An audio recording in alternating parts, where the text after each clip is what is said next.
Hi friends, ನಮಸ್ತೆ. ಇವತ್ತು ನಾವು ನಮ್ಮ ನಾದಿನಿಯವ್ರ ಊರಿಗೆ ಹೊರಟಿದ್ದೀವಿ. ಯಾಕಂದರೆ ನಮ್ಮ ಊರ ಜಾತ್ರೆ ಇದೆ. ಅದಕ್ಕೆ ನಾವು ಹೋಗೋಷ್ಟರಲ್ಲೇ ಒಂದು ದೇವಸ್ಥಾನಕ್ಕೆ ಹೋಗಿ ಬಂದುಬಿಟ್ಟಿದ್ರು. ಇನ್ನೊಂದು ದೇವಸ್ಥಾನಕ್ಕೆ ಹೋಗ್ತಾ ಇದ್ದೀವಿ. ನೋಡಿ, ಬೆಟ್ಟದ ಮೇಲಿರೋ ದೇವಸ್ಥಾನಕ್ಕೆ ಹೋಗ್ತಾ ಇದ್ದೀವಿ. ಬೆಟ್ಟದ ಮೇಲೆ ಆಂಜನೇಯ ದೇವಸ್ಥಾನ ಇದೆ, ಅಲ್ಲಿಗೆ. ಜಗದಂಬ ವಿಶ್ವ ಹಿಂದೂ ಪರಿಷತ್ ಬಜರಂಗ ಇಚ್ಚಲ್ಕರಂಜಿ ಬಜರಂಗ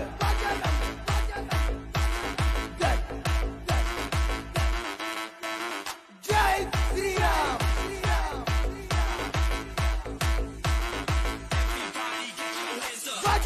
ಬೆಟ್ಟದ ಮೇಲಿಂದ ಬಂದಮೇಲೆ ಊರಲ್ಲಿರೋ ಕೋದಂಡ ಸ್ವಾಮಿ ದೇವಸ್ಥಾನದ್ದೇ ಇವಾಗ ಜಾತ್ರೆ ನಡೀತಾ ಇರೋದು. ಆ ದೇವ್ರಿಗೆ ದೀಪ ಮಾಡ್ಕೊಂಡು ಹೋಗ್ತಾ ಇದ್ದೀವಿ. ನೋಡಿ, ಲೈಟಿಂಗ್ಸ್ ನೋಡಿ ಎಷ್ಟು ಚೆನ್ನಾಗಿ ಮಾಡಿದ್ದಾರೆ. ದೀಪ ಎಲ್ಲ ಬೆಳಕೊಂಡು ಮನೆಗೆ ಬಂದ್ವಿ. ಮನೆಗೆ ಬಂದು ಊಟ ಎಲ್ಲ ಮುಗಿಸ್ಕೊಂಡು ಮತ್ತೆ ದೇವಸ್ಥಾನದ ಹತ್ರ ಹೋದ್ವಿ. ಯಾಕಂದರೆ ಇವತ್ತು ಕೋದಂಡ ಸ್ವಾಮಿ ದೇವರಿಗೆ ಮದುವೆ ಮಾಡ್ತಾಯಿದ್ರು. ಅದಕ್ಕೆ ಅಲ್ಲಿ ಮದುವೆ ಎಲ್ಲ ನೋಡಿಕೊಂಡು ಮುಗಿಸ್ಕೊಂಡು ಆರ್ಕೆಶ್ ಇದೆ ಅಂತ ಆರ್ಕೆಶ್ ಹತ್ರ ಬಂದ್ವಿ. ಅಲ್ಲಿಗೆ ಬರೋಷ್ಟತ್ರ ಕಾಮಿಡಿ ಆ್ಯಕ್ಟರ್ಸ್ ಎಲ್ಲ ಲೇಟಾಗಿ ತಡ ಆಯಿತು. ಒಬ್ಬ ಇವ್ರ ಜೊತೆ ಮಾತಾಡ್ಬೇಕಾದ್ರೆ ನಾನು ಒಂದು ಸ್ವಲ್ಪ ಹಾಕೊಂಡೇ ಬರಬೇಕು ಅನ್ಸುತ್ತೆ. ಆಯ್ತು ಬಿಡು, ಆರ್ಟಿಸ್ಟ್ ಆಗ್ಬೇಕು ಅನ್ಕೊಂಡಿದ್ಯಲ್ಲ? ಹೌದು. ಇದಕ್ಕಿಂತ ಮುಂಚೆ ಏನ್ ಕೆಲಸ ಮಾಡ್ತಿದ್ದೆ? ಮುಂಚೆ ಬಸ್ ಓಡಿಸ್ತಾ ಇದ್ದೆ. Wow, super. ಈಗ ಟ್ರೈನ್ ಓಡಿಸ್ತಾ ಇದ್ದೀನಿ. ಬಸ್ ಓಡಿಸೋದು ಬಿಟ್ರೆ ಯಾಕೆ, ಏನಾಯ್ತು? ಆಕ್ಸಿಡೆಂಟ್ ಆಗೋಯ್ತು. ಅಯ್ಯೋಯ್ಯೋ, ಆಕ್ಸಿಡೆಂಟ್ ಆಯ್ತು. ಹೆಂಗಾಯ್ತಪ್ಪ? ಗೊತ್ತಿಲ್ಲ. ಬಸ್ ಬಿಡ್ತಿದ್ದೀನಿ ಯಾರು? ನಾನೇ.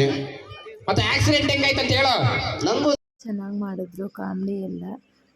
ನಕ್ಕು ಹೊಟ್ಟೆನೇ ಉಣ್ಣಾಯಿತು. ಹಂಗೆ ನಕ್ಕಿದ್ದೀವಿ ನಾವಂತೂ. ತುಂಬ ಚೆನ್ನಾಗಿ ಆ್ಯಕ್ಟ್ ಮಾಡಿದ್ರು. ಮತ್ತು ದೇವ್ರದ್ದೆಲ್ಲ ಮಾಡಿದ್ರು. ನೋಡಿ ಎಷ್ಟು ಚೆನ್ನಾಗಿ ಮಾಡಿದ್ದಾರೆ ದೇವ್ರದ್ದು ಡ್ಯಾನ್ಸ್.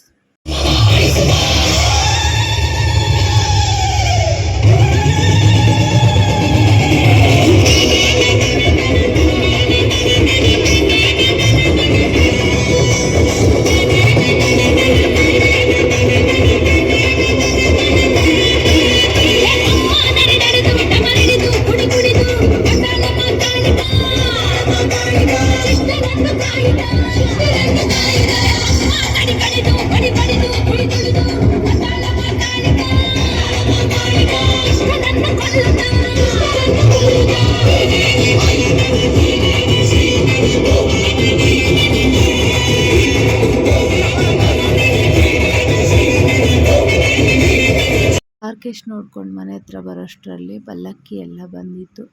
ನೋಡಿ ಎಷ್ಟು ಚೆನ್ನಾಗಿ ಅಲಂಕಾರ ಮಾಡಿದ್ದಾರೆ. ನೆಕ್ಸ್ಟ್ ಡೇ ಬ್ಲಾಗ್ ಈ ಥರ ಇತ್ತು. ನಿಮ್ಗೆ ಇಷ್ಟ ಆಗಿದ್ರೆ ಲೈಕ್ ಮಾಡಿ, ಸಬ್ಸ್ಕ್ರೈಬ್ ಆಗಿ, ಸಪೋರ್ಟ್ ಮಾಡಿ.